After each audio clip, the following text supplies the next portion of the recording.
G'day and welcome to the 36th episode of the Destiny Down Under podcast. This week, beta hype is in full swing. We cover off on all of the news, all the new maps, the footage of the new subclasses, and everything else we could get our grubby little mitts on.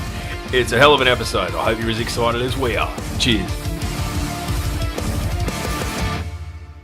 G'day and welcome to the 36th episode of the Destiny Down Under podcast. I, as always, am joined by none other than Mylan Games. How are you, dude?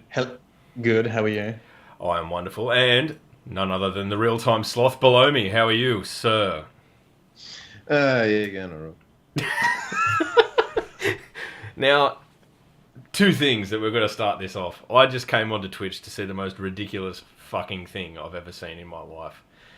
Matthew playing Hangman with MS Paint with viewers. That's the kind of shit that if you don't follow his stream that you're missing out on. Well, look, you probably missed the beginning of that, right? Yeah, I did. So, hence why people are like, what is going on here?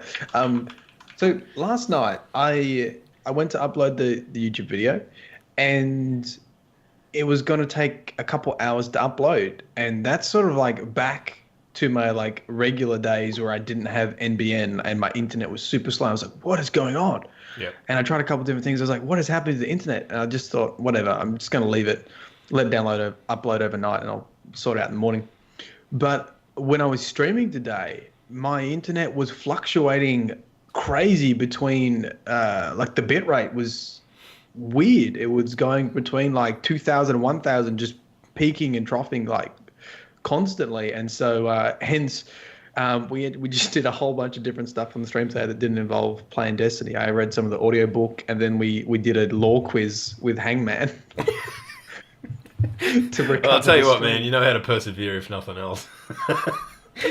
Persevering in the face of adversity by using MS Paint. What a resourceful little bastard you turned out to be.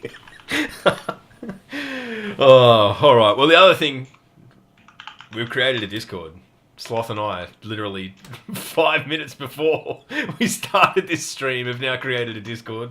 So if you are into Discord and you want to jump into the Destiny Down Under Discord, I'll share the link in the chat, but it'll be in the description of the video or of the sound version, the auditory version, wherever you get at it. So you can come in and, I don't know, we can talk about Destiny, or you can just tell us that we're average. Either way, it doesn't faze me.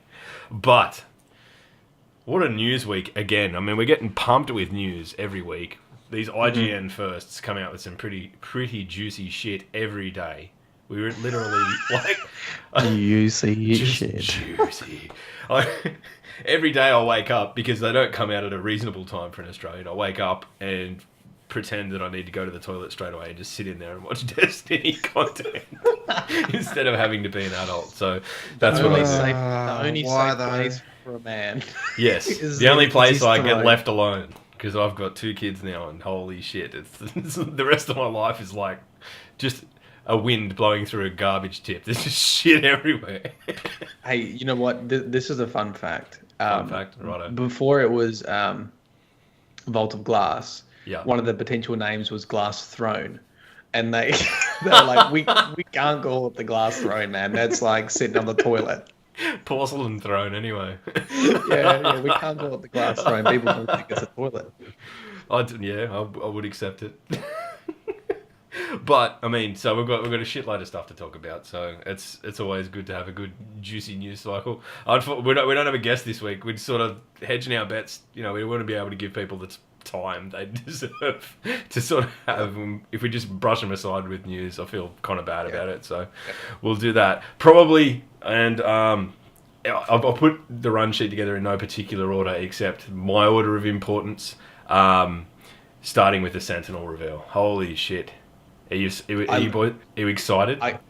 I love how everyone's jumping ship, man. There's so many people that are like, dude, Titans. There are so many people who are like, oh, Titans are the best. Titans are the best. You chose Warlock or Hunter. You're a scumbag. Did you just say that into a mirror? Sloth is no longer. I deleted my Titan for charity, so fuck you, Power Slave. It's all right. Also, actually, on a completely random note, this whole Titan glory, I started talking to like BK Spleen and Meki and we decided that we were just going to start our own Discord of only Titans. So you're not even allowed if you're not a Titan. Because we're like, all these people are jumping ship. We want to know where all the original Titans are that have been Titans for 3 years. So let's go draw them together. And basically, there's three things. There's the general Titan punching palace. That's the general discussion part.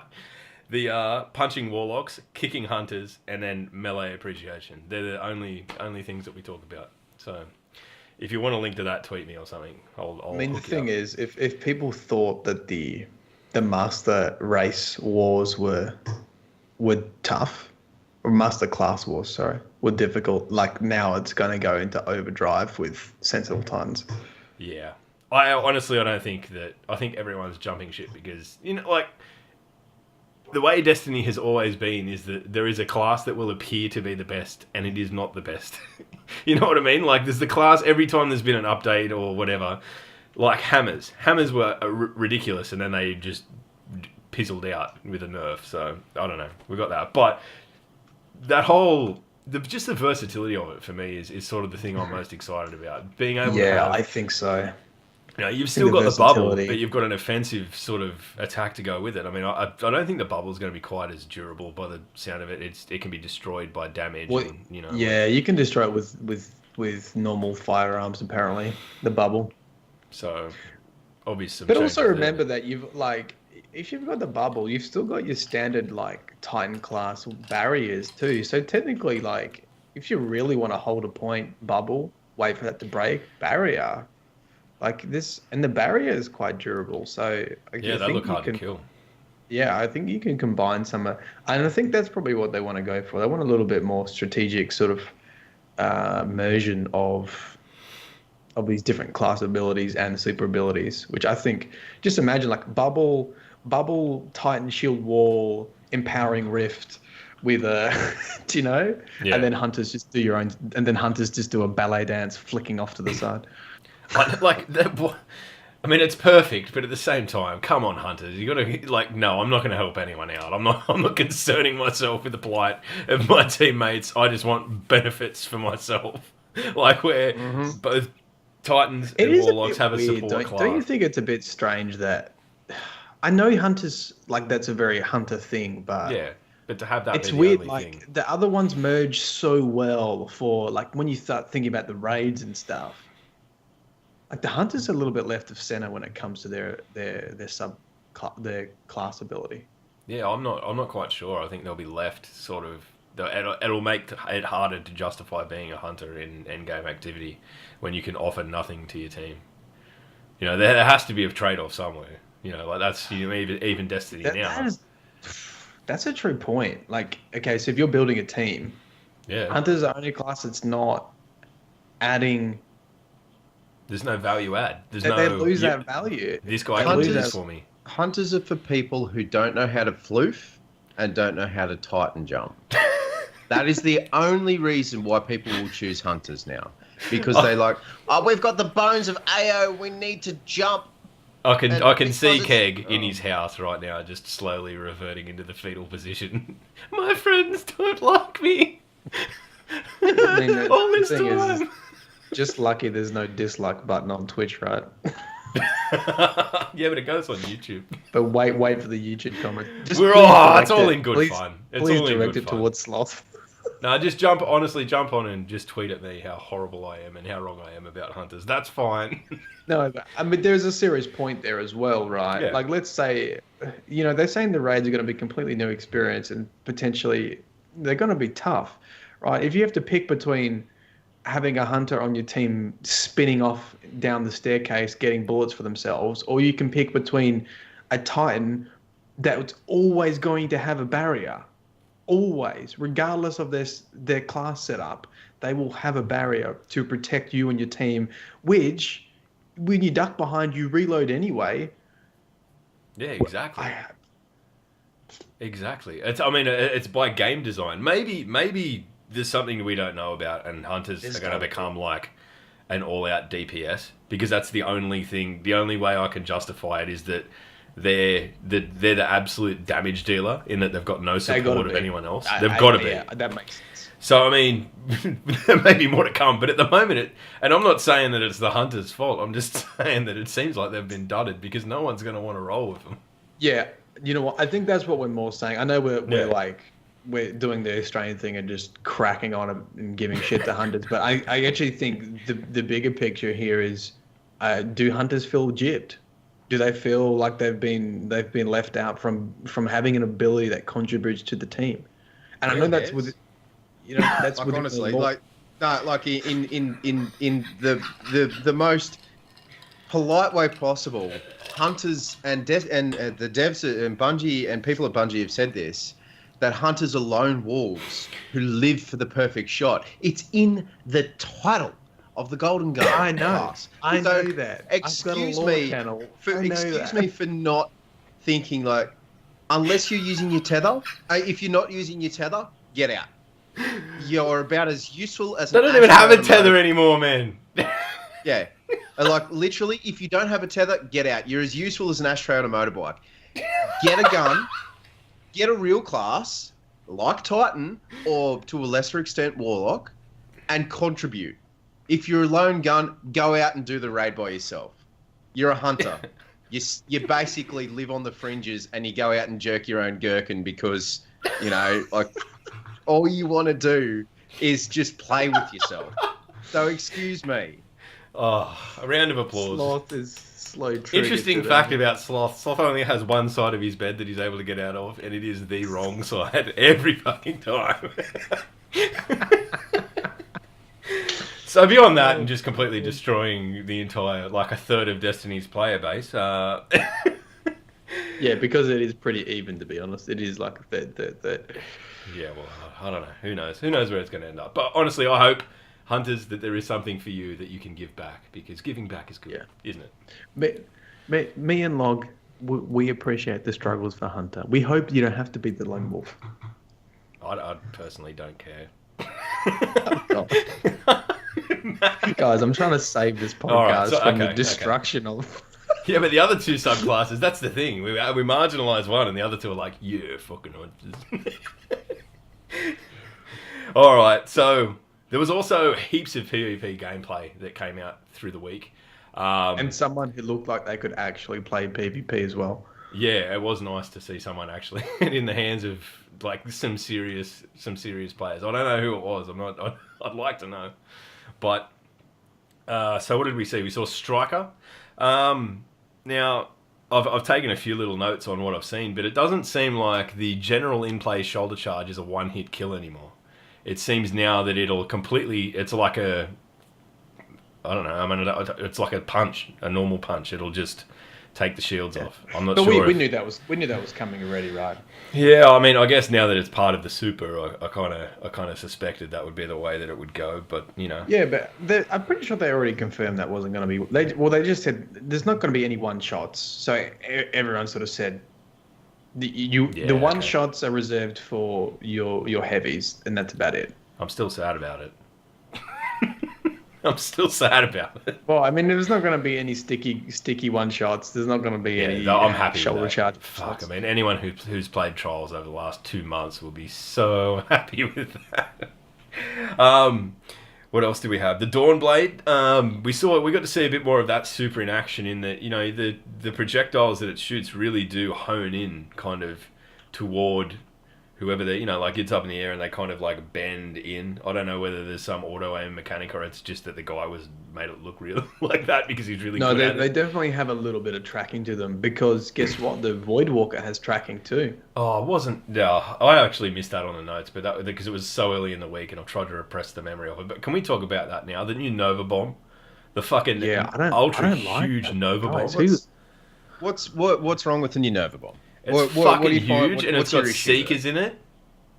It's pretty. It's a slow-moving thing. It can't do a right angle, so the explosion is smaller, i.e., very similar to the Striker Titan. The explosion is of what seems to be a lot smaller. It can't do a right angle, so on the longer maps, like we were talking about pre-podcast, so the Vostok, so those long sight lines and all that sort of thing, where you could just go bleh, and just, throw your Nova Bomb from across the map and hit someone that's 1,000 yards away, that's all well and good. But if that particular person waits until the Nova Bomb is quite close and then ducks around a corner, where are they going to go? That would take that is a brave person to do that. Well, I mean, but that would be the way to counter that, because you've seen how slow it moves and how quickly can a Guardian move. Yeah, the things I want to test with it. Like, what happens if just private match, which aren't there yet, but when we get private matches, just lob a Nova Bomb from one end to the other of the map and just shoot rockets into it or something and see if you can blow it up or like if it can be stopped. It's gonna have to be stopped. Like, I reckon if you super it, it'll die. Do you reckon? Yeah. You reckon? I mean, it may well gun it or something. It may well set out all its seekers, but I think it'll die. I don't think it will. I don't think you can shoot out a super. You know what will happen? It'll be like a Kamehameha. It will just absorb the energy and get larger and larger. You mean a spirit bomb, not a Kamehameha. Yeah, sorry. Yeah. Well, sorry. Get out. It's all right. He's not on Dragon Ball lore. He's on Destiny lore.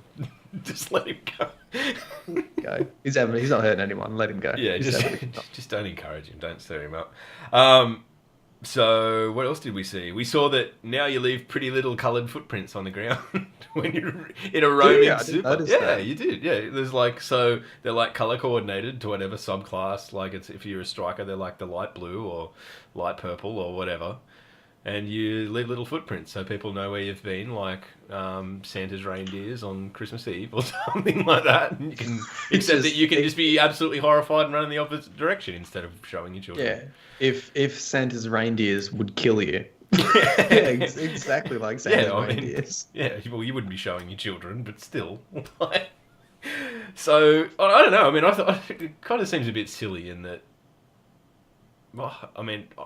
maybe it's an opportunity for someone else with a super to go, okay, there's a guy with a super down this way, I'm going to go take him out. Because, you can normally hear where they are anyway and you run, but who knows?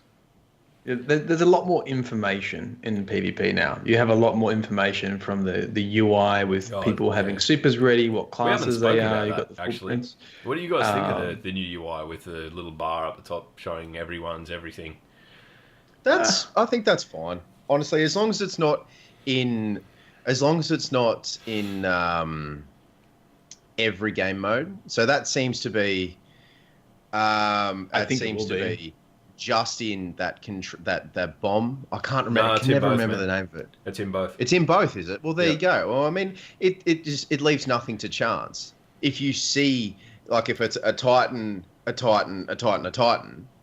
you go, okay, all of the Titans have supers, so we need to be a little bit careful. What kind of super is he running? He's running Bubble, so he can throw, or he's running Sentinel, so he can throw his shield and be awesome. What's his Titan running? Oh, he's running Striker. He can, punch me with his fists and be awesome. Or the Titan's going to go, what's this? Hunter. Pole dancers? Yeah, all right. I mean, we'll shoot him from a distance, I guess, possibly. I don't know. The thing that I kind of struggle with it is that, it completely negates any advantage, like surprise advantage you'd have by using, like, when to use your super. Because say you're in control and there's two people on the opposite team have their super up, you can see that because it's in the HUD, and there's a guy with on your team with a super up. You basically go, well, those two people are going to charge the point and try and take it, hang back, and then, like, wait till their supers are done and then come in. Like, it leaves that whole, like, okay, you don't really know where. Now it would be a case of we're trying to hold the point and get it as quickly as possible, and then someone comes through and goes boom with the super that you didn't even know was coming. And it's I think this is all part of slowing it down. Yeah, it is slowing it down, and I mean, in a serious note, a lot of from playing trials with Sassy and Aura, I've learned a lot of things. So if a Titan is charging you, he's probably going to slam you. Yeah. If you think you hear a golden gun, it's probably a golden gun. You should probably count the 14 seconds to wait for it to go away. If a Warlock is charging you, he's either going to res or he's going to Nova Bomb you. So, like, it's very tactical play. Yeah. So It's interesting it's good. that It's good. you know I don't we pretty much see that already in trials, right? Like, Yeah. you know, everyone counts the supers, but now it's just more obvious, and I think it's more encouraging for non-trials and non-PvP players to be paying more attention to tactics rather than rushing constantly. I mean, from that perspective, it's just another variable that you don't really have to worry about. So, I mean, in terms of evening the playing field, fine. I don't like. Don't get me wrong. I was playing a bit devil's advocate there before. I haven't played it, but I think it could be a good thing in terms of like teamwork and working together and that sort of stuff, because it's, you know, that's ultimately what we want to be doing in this game, rather than just, oh, I've got my ability, spam, spam, spam. Especially if you're only really going to get one per game. You know, you really got to wind it back and be very, very deliberate with your use Oh, of it. because the games are shorter now too, right? Well, there's less people to kill, and it just seems like it took an age in that video that I was watching for him to get the. I mean, especially the Dawnblade super, it took fucking forever. And I'm not sure whether that's the way the character was spec'd or what, but maybe down the line we'll see it quicker once we get that end game loot. But still, it seemed really, really, really slow, man. And he was getting quite a few kills too, so. Well, it makes sense now, even with getting rid of the intellect, discipline, and strength, right? You no longer can spec it to get your super back quicker than everyone else. Yeah. Oh, there you go. Yeah. I mean, So that's always going to be set. I imagine it's increased with kills. So the quickest way to get your super back is obviously going to be getting kills, but it doesn't seem like you're probably going to be able to modify that time like we can in D1, where you can have it spec to intellect and then you can get multiple kills, and like we saw at friggin' Guardian Con, was it Crafty got his super back in 60 seconds. yeah, Did you see that? yeah, that's evil. No. That's evil, man. When you're running a tier 11, tier 12 build, that's always going to happen, especially at his skill level. But like it's because he also got like 9 kills and like yeah. But like it's very so like we can't spec it. You've covered that, but like it makes things a lot more level. So tie this in with PvP wise, you tie this in with weapon, not archetypes, but individual weapons can be respect.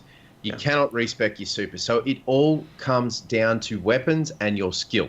Yeah, I agree. There is also no skill-based matchmaking. What? There is also no skill-based matchmaking. It's connection-based matchmaking. In regards to... I can't comment on this. I haven't read enough. Yeah. From what I can tell, there is no Have you read this log? I'm going to get out my 40-foot pole to not touch this with. From what I can tell, there is no skill-based matchmaking. There is only connection-based matchmaking. Yeah. Which is good. I like that. You know what? Honestly, it'll be fine for the first year and a half. Matt's slowly backing away. Oh, wow. I think for the initial part of it, it'll be fine because there'll be so many people playing. It'll be fine. I think we'll be okay. It's the 2 years down the track that that's when we started to see problems in Destiny 1. So I'm not even gonna stress myself out about it yet. I know it was a huge thing in the community. If you're still upset about it, jog on. Look, I'm honestly, not it concerned doesn't about the really matter. matchmaking. I'm concerned about the connection. Well, I guess that's part of matchmaking. I'm more like concerned about connection first, and then skill level matchmaking after. Yeah. No, I mean we come from a different standpoint, given that we live on the arse of the earth, I suppose. But at the same time, what else have we got? So we saw. Well, I mean, with the map though, all right, this is probably a conversation here already about recycling content. Perfect segue, because the next thing on our agenda was to speak about the 2 new maps. Now, for mine, I'll give my 2 cents on Vostok. I know people are upset about the recycled content. It's not. I don't personally see it as recycled content. I see it as a cool opportunity to get in, use a space that was like it's been redesigned. If you go and have a look at it, it's not. There's been areas that are fleshed out and are now open and whatever. I think it's a cool nod to an event that's happened in Destiny's past. But that map, looking at it, it looks like a Halo map.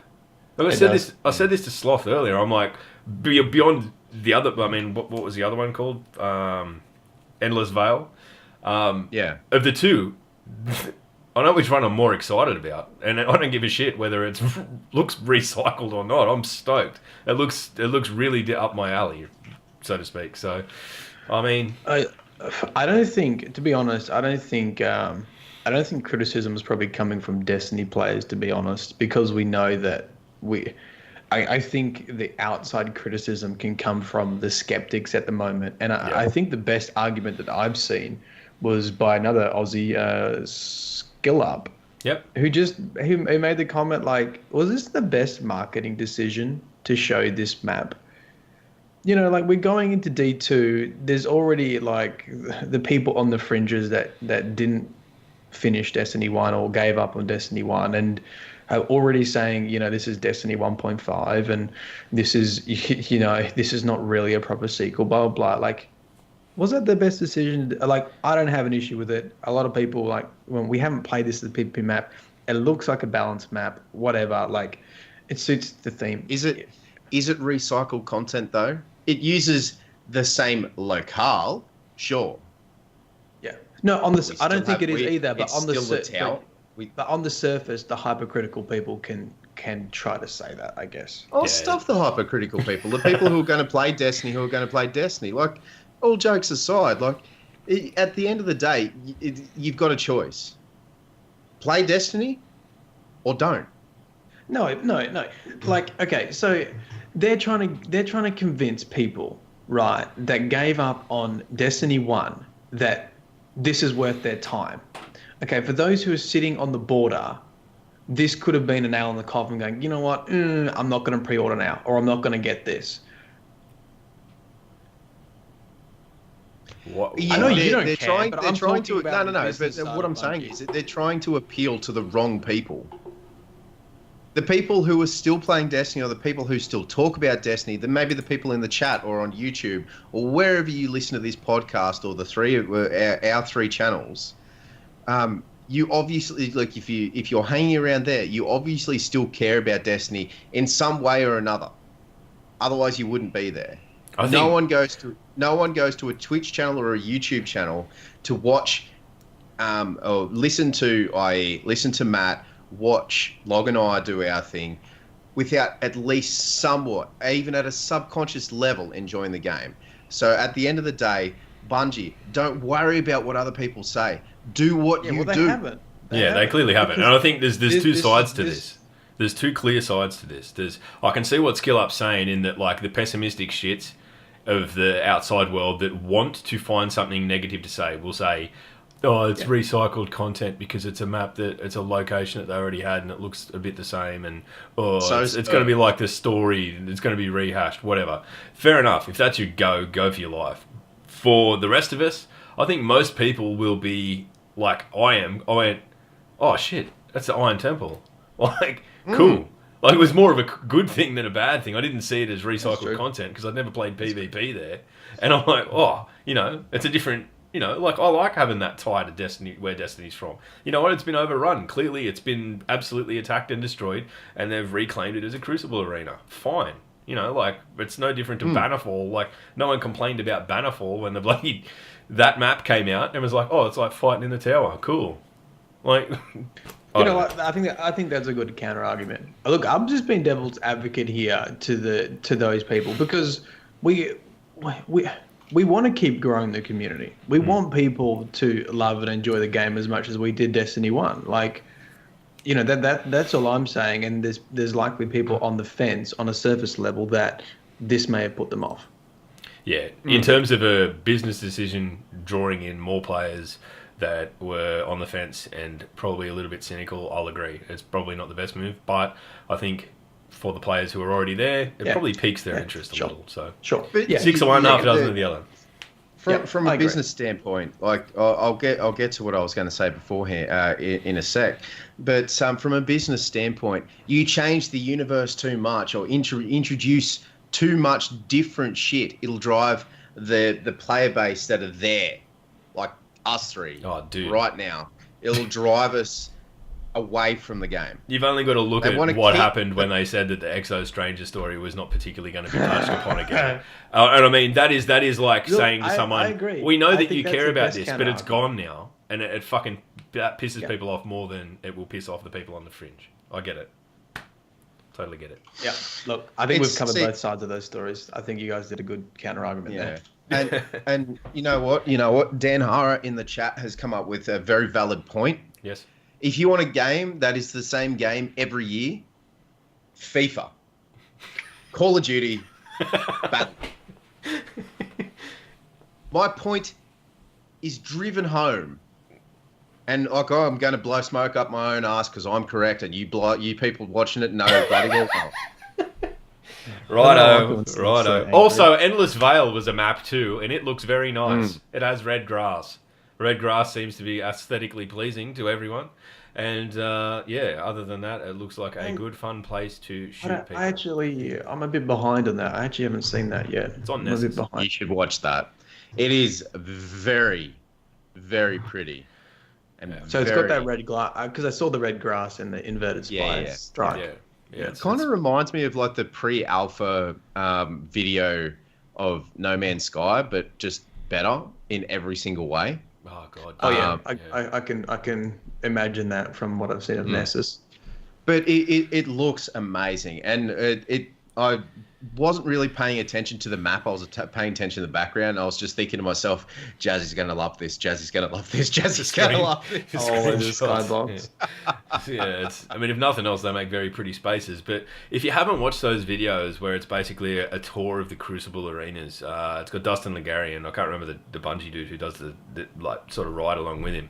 But to watch that and sort of listen to what they have to say about, oh, okay, we designed this way because this is a potential flanking thing, or, you know, this is like, I find that like it's interesting because you don't hear that sort of shit 90% of the time. You don't hear about the forethought that's gone into making a map. You know, normally we just like, oh, this just sucks. I hate this bit of this map or whatever. It seems very deliberate, and I hope that's a trend that sort of continues through all of them.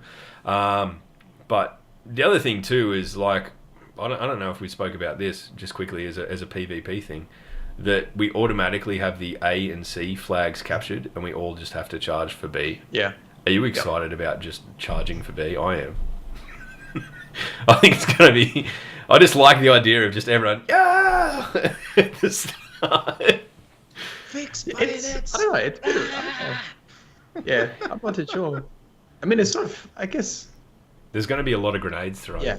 So basically, they've gone from the decision of, do I do the easy cap and then fight B, or do I just run straight to B? And now it's like there's only one decision, straight to B.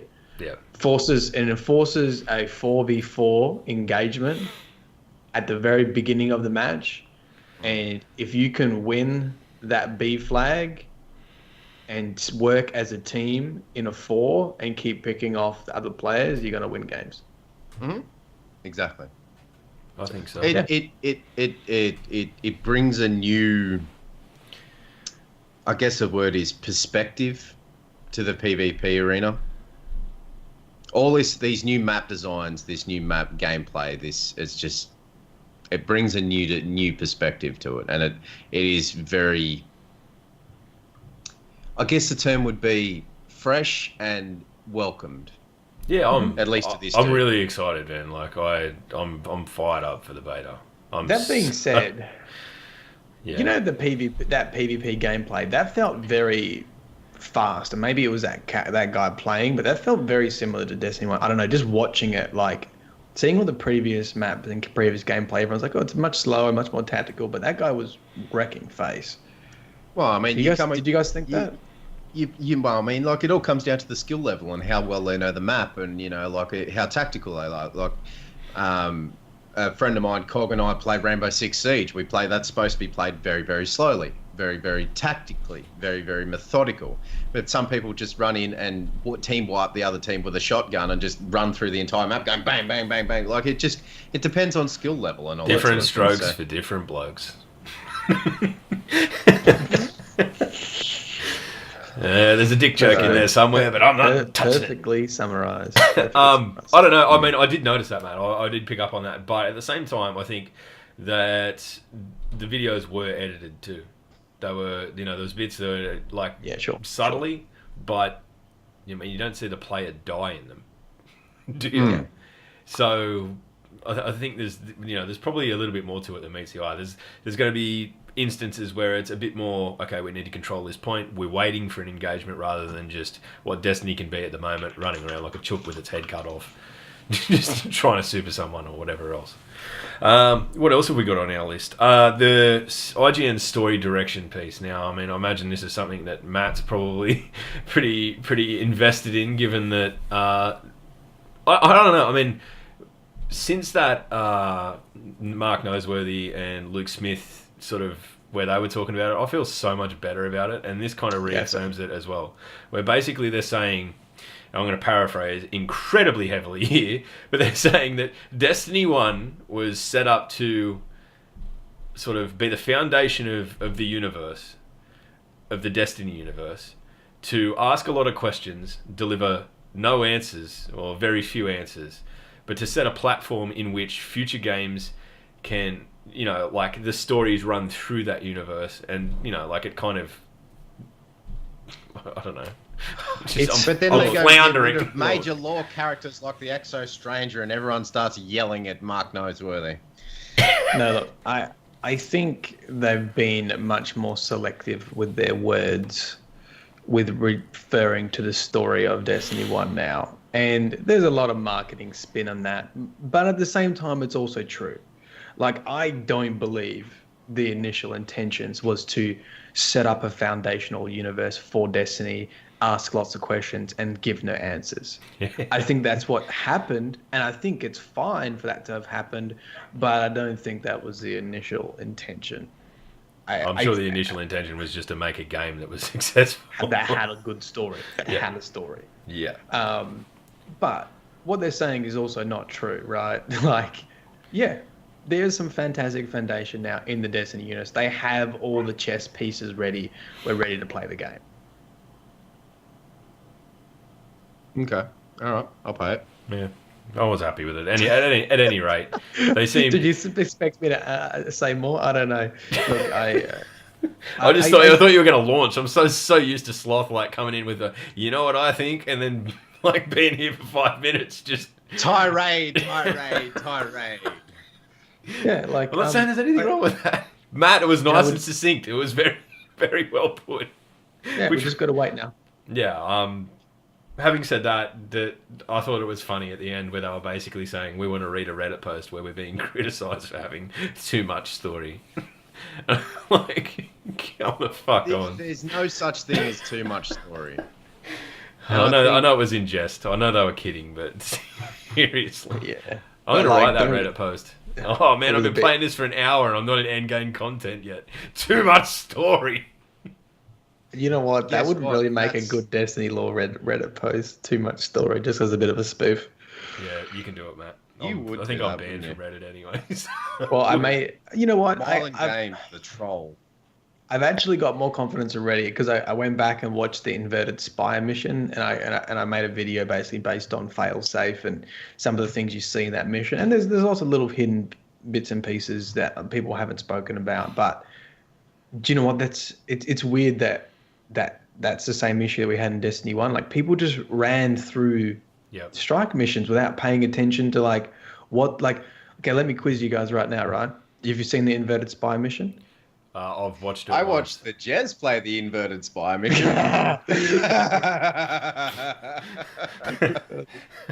In a nutshell. Spire is inverted. What? What I was going to say to people, okay, tell me what happened in the Inverted Spire. What did you do? What was the story significance of the Inverted Spy mission? Yeah, you're right. I've watched. You know what? I'll admit this. I watched Bife's video playing it, and he I mean, that's not the confession. The thing that I'm going to say is that annoyed me was the fact that his team were heaps far ahead of him, but he was still there making sure he methodically killed all the enemies.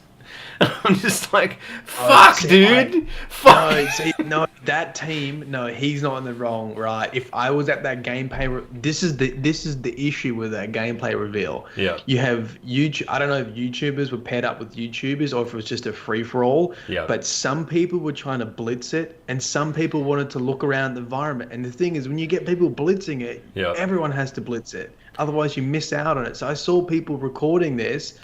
And that initial start area is so beautiful, and nobody looks around. Nobody, and there's. Yeah. I'm pretty sure Exeter's Black or the colony ship is literally crash landed on the right hand side. It's like And a no one Starship looked? Destroyer, and I've only seen glimpses of it because everyone just bolts straight down towards the enemies. Well, guess what? You're going to have to wait another 4 days until you can see it, Matthew.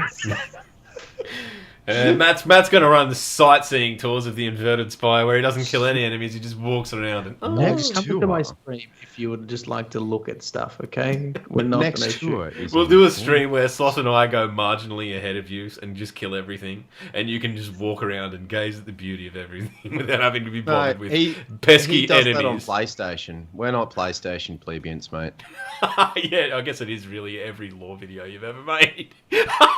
Every time you're on PlayStation. You never want to have us with you.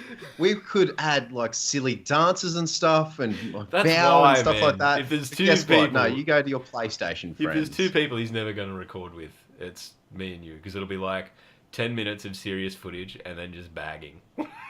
Yeah, more or less. All right, so on to the beta. Are you happy that there's Radio Laria finally in a strike, Matt? Oh, look at you pick up on the lore. Excuse me. I learned through osmosis. Right? See, exactly right. How many people looked at the Vex waterfall with the liquid? And guess what? When you go into the boss battle, and you probably learned this from the Jez, didn't you? When he jumps in, jumps in the white liquid at the end, it kills you. The Vex liquid. I'm just going to have a rest for 5 minutes. Is that it's a waterfall of the Vex jizz, right? That's what Yeah, and it goes down into the mine, which the Cabal are mining, and in the very final boss battle, it's It's like a lake. Yeah, it's like a lake of Vex And fluid. if you land in it, you die of like shame or something. Yeah. It's more like the Soggy Sayo situation. Oh no! Already fuck it. I'm gonna have to take that video down. So, I mean, I know we're all pretty excited about the Destiny 2 beta at 4 days. I think you said, Sloth. I'm struggling to keep track because. Well, I work said and 3 things. hours last night live because I'm a fucking moron. I was like, oh yeah, I've got to get it downloaded. It'll be so much fun. Hype, hype, hype. And someone's like, when's the Destiny 2 beta? And I'm like, yeah, it starts in 3 hours. I was like, no. No, Dude, that's like when you think Superman. that's like when you think it's Friday and it's only Monday. But Fuck's worse. sake. But no, it is in 4 days. It starts at 3 a.m. Australian Eastern Standard Time, I believe, log. Sorry, I just was talking to Isla for a second. Okay. So it's I'm pretty sure it starts at 3 a.m. Australian Eastern Standard Time. That is 10 a.m. Pacific Standard Time, Yeah, that sounds right. to the best of my knowledge. That sounds So get in there, play the missions. I'm not sure about you two, but yeah, I won't be recording or doing anything like that. I just want to play. I be- don't know I'll be what I'm going to streaming do. it. Actually, I'll be streaming it. I'm just going to see what happens. Drop my wedding ring on the floor. Cool. The preload is available right now too, ladies and gentlemen. You can go onto, so if you bought it digitally on Xbox, you have to search for it in the store. Go to the store, search for Xbox, go for Destiny 2 beta. On PlayStation, Matt, what's the go? PlayStation Store is exactly the same. So basically, if you pre-order on PlayStation or Xbox, you don't have to worry about codes. Just go and find it in the store, and you'll be able to download it. It must. I don't know exactly how this works, but it's only like the client at the moment. So you'll get. It's only like 300 megabytes or something. So No. I downloaded 12 gig last night. The PlayStation one was a very small download. I'm not too sure what's up. Anyway, you download it, something will happen. That's Maybe just there'll be another texture big compression, update. man. The texture compression on Really? the PlayStation, yeah. It looks like Yeah. Duke Nukem 3D on the PlayStation. That's why everyone's Xbox. I'm glad that's being 50 minutes serious for a into the while. podcast because I hope people have turned off by now. But no, it is. But It is. there's a more complicated process that we probably should talk about for not only Yes. the beta, but signing up your BattleNet account. Yeah, that's Are we getting to important. that? this was a thing that happened. People, Jazzy explained it to me, and she's very smart, and I'm very dumb. So I had some issues trying to understand it. But to the best of my knowledge, ladies and gentlemen, is that follow the instructions. If you are having issues, go to the help page and follow the instructions. There have been cases where people have signed up a Battle.net account over the top of their current Bungie account, and that has wiped their Bungie account. Yeah, Not wiped it, but they it. can't get access to it anymore. They can't get access to their veteran ranks, like their veteran status, i.e. so been playing since year one, their weapons, their loot, their, all that sort of shit. It's all gone. So please follow the bouncing ball in regards to signing up to Battle.net. Do it through the Bungie.net client on the webpage. Do not do it any other way. If you're having issues, please go through the Bungie help page. Oh, better because if you do some stuff, better yet, just give it a few weeks. Fucking let them sort the issues out. There's no rush. It's not coming out right now. Yeah, it's not. Just don't. The man up there has a point. Just I looked at it and I thought, oh yeah, I want to do that because it's you're hyped up for the game, but fuck, there's no reason. Not even until the beta. Just let it go, man. Just so the crux of it, essentially, just to reiterate what Sloth said, is go to Bungie.net and link your Battle.net account in there. Don't go to Battle.net and link your Bungie account. That seems to be the problem. That seems to be the problem. Go to Bungie. Go to Bungie. Go to Bungie. Go to linked accounts in Bungie and do that. Don't go to Battle.net and try to link Bungie to it. I can't say that enough. If you've been playing since day one, year one, like us three have, and a lot of you guys have, please go to Bungie.net. Do it through Bungie. We don't want you to lose everything you've ever fucking achieved in Destiny. Please not do that. I cannot say that anymore. Like if I have to pin people up against the wall and give them the knife hands, that's too much. It's too much. just sloths in the street pinning old ladies. Just imagine Sloth after this when someone tweets him, "Oh man, I went to the Blizzard and I fucking know," and he'll just be, "Mate." I said it slowly. We've laboured on this for 5 whole minutes. It's like two sentences. Don't go near Blizzard or Battle.net. Not yet. Not yet. Leave it the go fuck to alone. Bungie first, then Blizzard. So, guys, if you are unaware, Blizzard has the PC client for Destiny 2. So, if you haven't signed up with your gamer tag to Battle.net, go do that. But do not link your account to Bungie. Do not link your account to Bungie. That's not a glitch in the VOD. Do not link your account to Bungie. Bungie linked to Battle.net. Yes, right. Okay, I think we've got our point across. Okay, fine. We just don't want you Guardians being fucking erased for forever because that sounds shit. Aside from that, this week at Bungie, there was a few sort of little pointers and things that we can look for in the beta. That we've got to remember that it is a beta. It is not a finished game. So we're going to see there's issues, the known issues like localization issues, like language issues. There's the balancing isn't finalized, so don't get too upset about things that if it doesn't feel completely fair.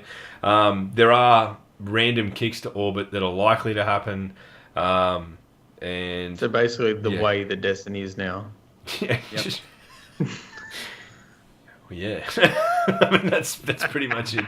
Just prepare for it like you're just playing Destiny, like maybe an Iron Banner night or something. So be prepared for like poorly balanced games, kicks to orbit, and people not even speaking fucking English at you, like just gibberish or whatever language you speak.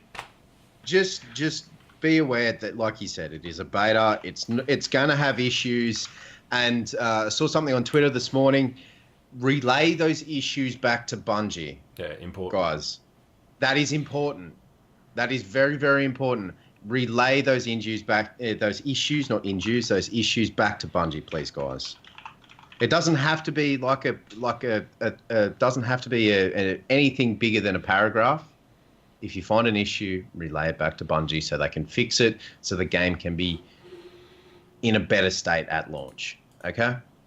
Absolutely. That was, here we are on things at the end, which to me tells me that it's probably getting close to time to wrap it up. But I'm going to do one thing. I'm going to share the Discord link yet again. So if you want to come in and just talk to us, have a chat, we're always looking for things to talk about. So if you've got ideas, feel free to share them. It's a welcoming place. So far, I think me and Sloth are in there, and we just. I promise we don't bite hard. Maybe. Sloth definitely bites. Is there anything you guys wanted to close out on before we wrap up this information-laden episode? The only way I can describe it. It's good luck. Have fun. Yeah. Good luck. The hype is real. Do not let the beta in its current state. Do not let the beta dampen your hype. Go into it with a open mind. It may be different. It may not be something that you enjoy, but go in with an open mind. It is the next iteration, the next level. It is not the beta of Destiny. Destiny was a beta. Oh, stop. No, just wrap it up. You know what I mean. That's what was said. Yeah, it's true. They did call it episode 0. Keep an open mind. It was the audience test. Exactly, and Destiny none of the lore 2 or is story where it's points at. mattered. Right, guys, they're all keep being an open dead. mind. I missed that. I was talking. No, nothing. I'm just being a prick. Anyway, we're going to nothing. raid Kratos Rising. We're going to go and pay him a visit. Yeah. So if you're in the stream, be prepared. We'll share the link. Jump over and say, "G'day, mate," and just enjoy a good time with him. He's doing trials help. He's helping people out. So if you need help, he's your man. Beyond that, we will see you next week. We have guests. We're going to bring friends next time, so you better be prepared. We'll also have the Destiny beta and by then, and we'll have all of that to talk about. So as for that, jump to Discord, stay tuned to the social media, and beyond that, we'll see you next week. Mylan, I believe you need to say something extraordinarily creepy. The law will find you. No. Oh. Like, honestly, Honestly. Who throws a shoe? Ladies See you later. Thank you so much for watching. Bye. Bye.